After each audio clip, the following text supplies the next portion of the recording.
Hey guys, Omaha here. Today I'm going to be going over all the necromancy spells in Baldur's Gate 3. Whether you want to summon an undead horde or deal a ton of necrotic damage, I think you'll find something here that you'll like. Up first for our cantrip, we have Bone Chill. So to start out, this will do 1 to 8 necrotic damage. At level 5, this increases to 2 to 16. And then when you hit level 10, you'll hit 3 to 24 necrotic damage. Prevent the target from healing until your next turn. An undead target receives disadvantage on attack rolls. So they're going to roll 2 dice and use the lower value, making it harder to hit. And that effect will last 1 turn. Here's what it looks like.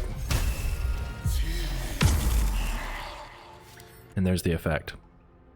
For our first level 1 spell, we have False Life. Gains 7 temporary hit points until a long rest. So at level 1, it'll be 7. It increases by 5 for every level, all the way up to 32 at level 6. And then these last until a long rest or until you lose them. Next up, we have Inflict Wounds. This does 3 to 30 damage at level 1. Putrefy a creature with a necrotic energy filling your hands. So it'll increase by 1 to 10 necrotic damage per level. Level 6, you'll be doing 8 to 80 necrotic damage.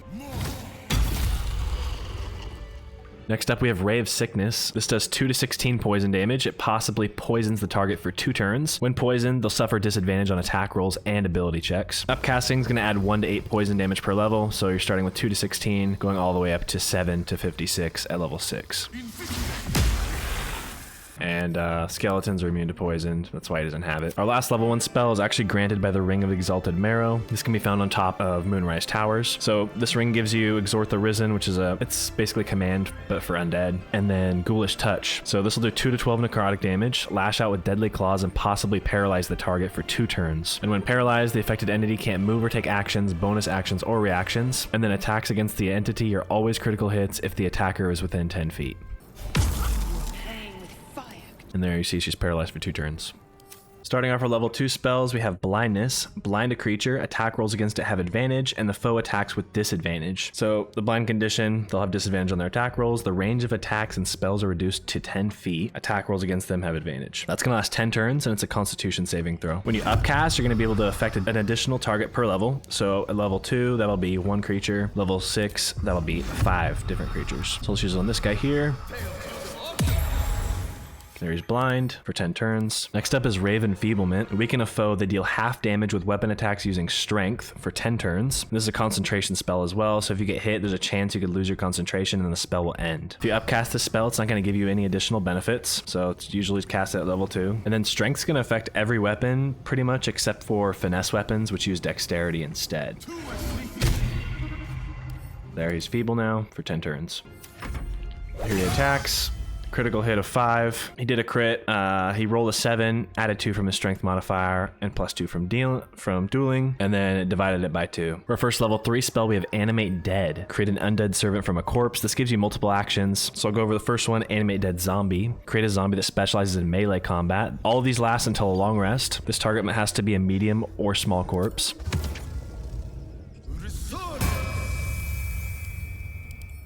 He is now a zombie. Those are the stats for the zombie. They have undead fortitude, so when they're reduced to 0 hit points, they regain 1 hit point instead, unless the damage was radiant or caused by a critical hit. So basically, they can't be 1 hit killed unless it's from radiant or a crit. So if I hit him here with this chromatic orb, did 50 damage.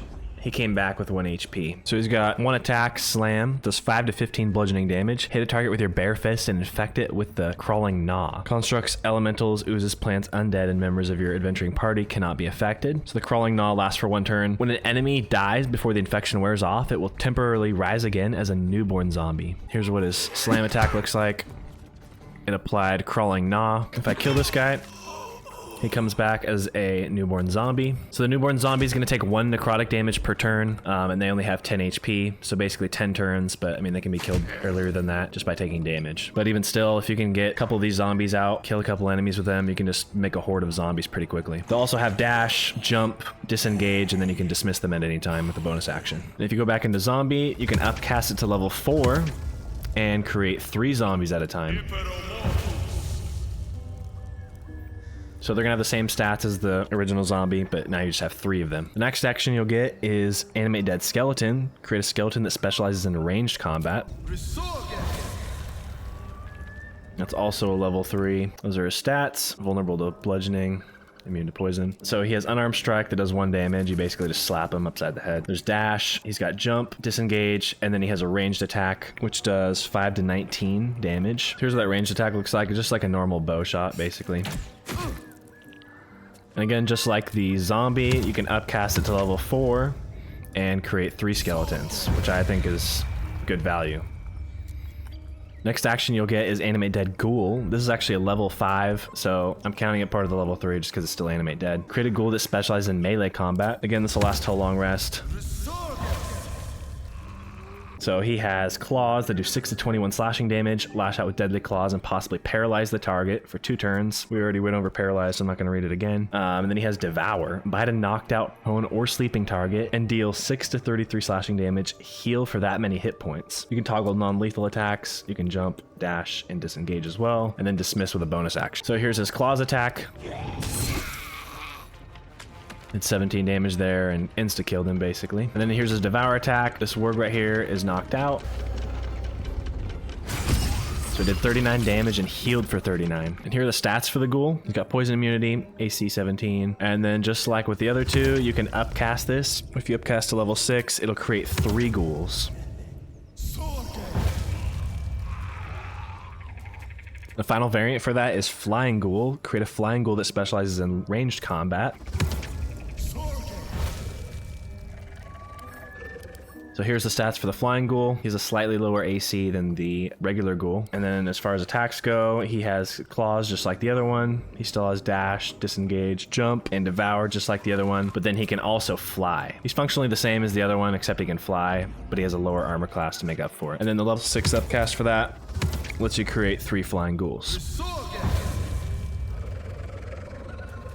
Next up, we have Bestow Curse. Curse a creature with your touch. The curse either bestows disadvantage on checks and saving throws or attacks, lets you deal additional damage to the target, or robs of its actions for 10 turns. That's a range of melee. All these actions last 10 turns. So the first couple give them disadvantage on checks and saving throws with certain abilities. So there's Charisma, Constitution, Dexterity, Intelligence, Strength, and Wisdom. Then there's Bestow Curse Attack Disadvantage. So it'll have disadvantage on attack rolls against you for 10 turns. There's additional damage. Curse a creature with your touch. Your attacks and spells deal an additional 1 to 8 necrotic damage to the target. So every time you hit him with an attack or spell, it'll add 1 to 8 necrotic damage for 10 turns. And then there's Dread. It fills with dread, possibly skipping its turn. So upcasting any of these is going to affect the creature for a longer duration.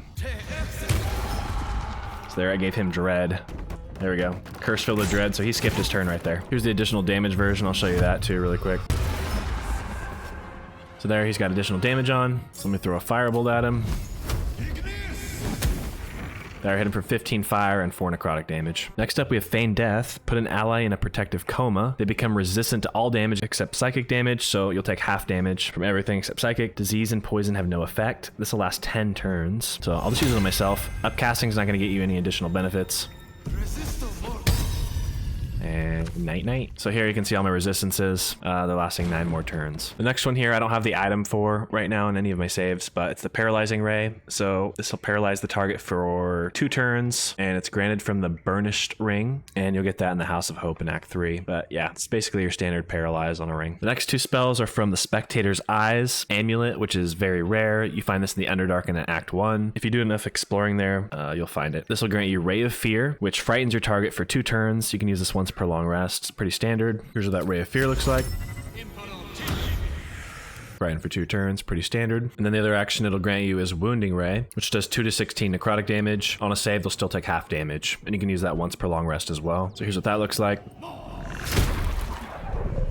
9 damage right there. After that, we have Vampiric Touch, which will do 3 to 18 necrotic damage. Touch an enemy to siphon their life force and regain half as many hit points. For 10 turns, you can use Vampiric Touch again without expending an additional spell slot. That's a range of melee, also a concentration spell, so if you're hit and you lose your concentration, then you won't be able to use it again without expending the spell slot. So upcasting will add 1 to 6 necrotic damage per level. So you start with 3 to 18, you go all the way up to 6 to 36. So I'll use that on him. Did 12 damage, healed for 6, and then you'll see down here at the bottom right, I'll have that as an action without having to use a spell slot next turn. Next up, we have Revivify. Revive a companion that returned to life with 1 hit point. This is the same as those, Scroll of Revivify. Same thing as that. Here's the range of it. Somebody snuck into my camp and killed Shadowheart for some reason. I don't know why anybody would want to do that. It's kind of rude. So you can revive them, and then you choose where you want to place them. I just place her in the same spot. But yeah, you can click on her and then choose somewhere within the AoE to teleport her to after she's revived. For our last level 3 spell, we have Speak with the Dead. Speak with Dead, I guess. Grant a semblance of life to a humanoid corpse, allowing it to answer up to 5 questions. Skeletons and creatures killed with acid, fire, lightning, necrotic, or radiant damage no longer have a mouth and can't be made to talk using this spell. Doesn't work on undead. So this is a ritual spell. So casting it outside of combat, which you should be doing anyways, isn't going to use a spell slot. If you try to use it on somebody you've killed, they will not talk to you. To speak, but not to its killer. So there's a way around that. You can use Disguise Self. So if you use Disguise Self on yourself, you can try it again.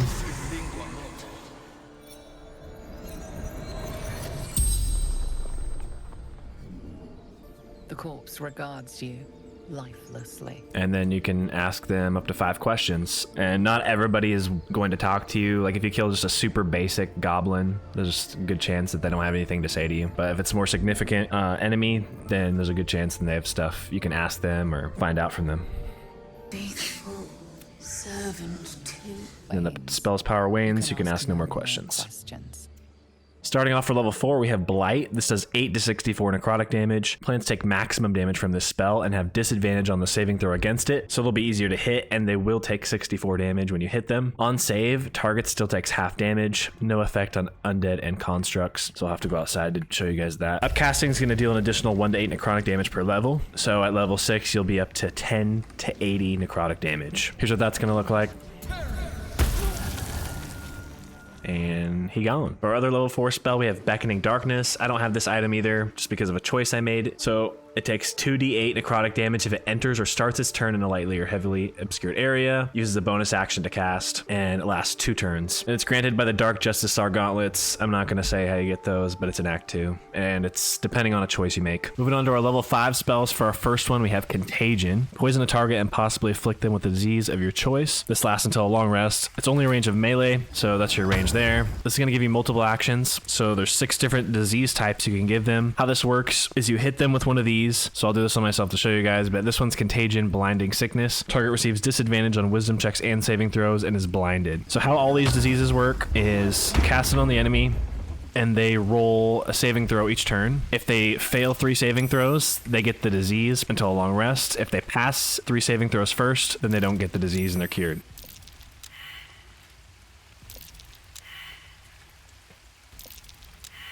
There we go, 3 failures. I now have the disease, stricken with blinding sickness. Fingernails of searing pain dig into the affected entity's eyes. There I have disadvantage on wisdom checks and saving throws, and I'm also blinded. So it says I'm blinded. The blinded condition is supposed to reduce my attacks and spells to 10 feet, the range of them. But as you can see here, I have full range. So I don't know if it's just a bug or if it's, this version isn't working as intended. But yeah, I can still use my bow, my spells within full range. So the next one is Filth Fever. The target receives disadvantage on strength checks, saving throws, and attack rolls that use strength. So there we go. Stricken with Filth Fever. Beaded in a drip with a thick, oily sweat. The affected entity has disadvantage on checks, saving throws, and attack rolls that use strength. So that's what that one looks like. And you'll see here with Filth Fever, I have disadvantage on strength attacks. The next one is Flesh Rot. The target receives disadvantage on charisma checks and is afflicted with vulnerability to all damage. So you're going to take double damage from everything. Here's the condition looks like. Rotting in their own vat of stinking skin. The affected entity has disadvantage on the charisma checks and vulnerability to all damage. So if I cast a fireball,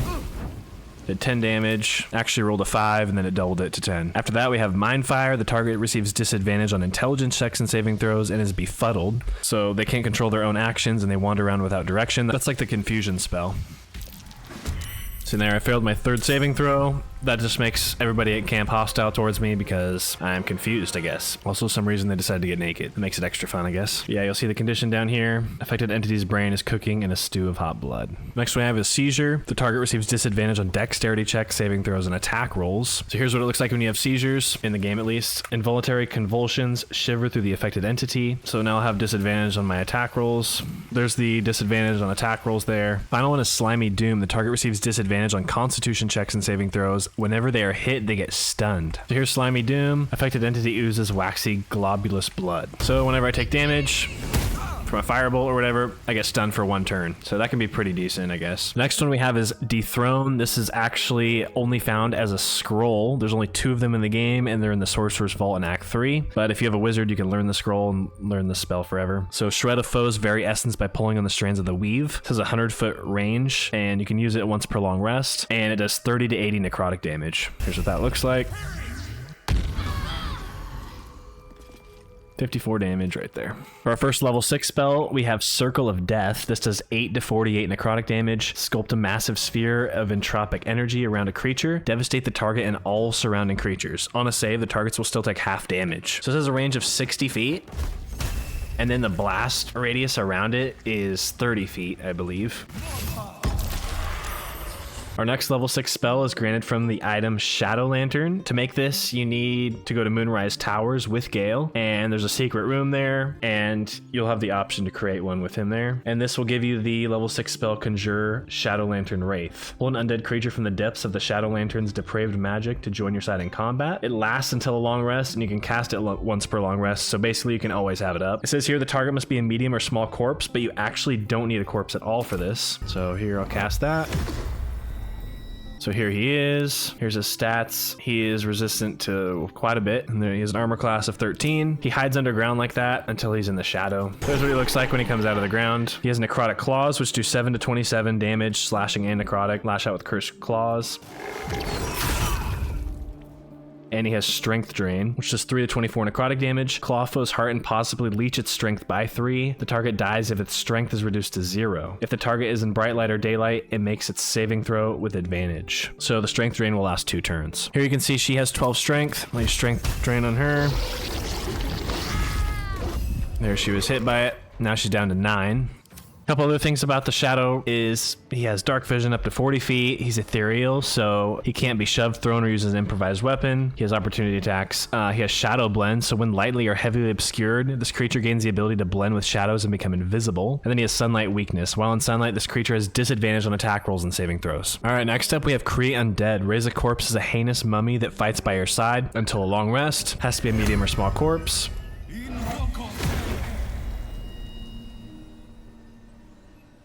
And there's the stats for the mummy: immune to necrotic and poison damage, vulnerable to fire, resistant to slashing, piercing, and bludgeoning. Armor class of 18. Here's attacks: is Rotting Fist, which does 8 to 33 bludgeoning and necrotic damage. Drive your fist into a foe and possibly afflict them with Mummy Rot for 10 turns. Mummy Rot, their maximum hit points are reduced by 8, and it cannot be healed. Hit him for 12 necrotic and 10 bludgeoning damage, and his max HP was reduced by 8, so it was 26, now it's down to 18 max HP. Next you have Dreadful Glare. Affix a target with your baleful gaze to frighten it for 2 turns. So this kind of sets up your other attack. So now he's frightened for those 2 turns. And on your next turn, you can follow it up with a multi-attack. So this does 16 to 66 bludgeoning and necrotic damage. A multiple attacks at a target that is frightened. Each one deals 5 to 15 slashing damage and 3 to 18 necrotic damage. And it's 4 attacks. It also inflicts Mummy Rot, I guess, for 10 turns. Then your mummy also has dash and jump as well. The next spell we have is Eye Bite. Your eyes become black corridors walled in teeth, and your gaze capable of inflicting dread, sickness, or putting creatures to sleep. While concentrating, you can cast Eye Bite without expending a spell slot for 10 turns. So when you use this spell, there's 3 different versions. There's one that puts them to sleep, one that gives them fear, where they have disadvantage on ability checks and attack rolls, and they have to run from you every turn, and they can't take additional actions. And then there is Sickened, where they'll have disadvantage on attack rolls and ability checks. So I'll just use a sleep. So you use that, and then you are now concentrating on this spell. And if you get hit, obviously you have a chance to lose it, but you can keep using it every turn until you lose your concentration, or for the next 10 turns. So he's asleep. You can use the other variants as well on your next turn. So here I can use Panicked on this guy. Now he's fearful. He's gonna have to run on his turn. So there's his turn. All he can do is run away. And for our last level 6 spell, we have Harm. This is 8 to 84 necrotic damage. Reduce a target's maximum HP, but never below 1. So that'll last until a long rest, and it's considered a disease. Target still takes half damage on a save, but its maximum hit points are not reduced. Stop that. So she failed the save, and now her max HP is at 1. And that disease will last until a long rest. And that is all of the necromancy spells in Baldur's Gate 3. Thank you guys so much for watching. Don't forget to subscribe.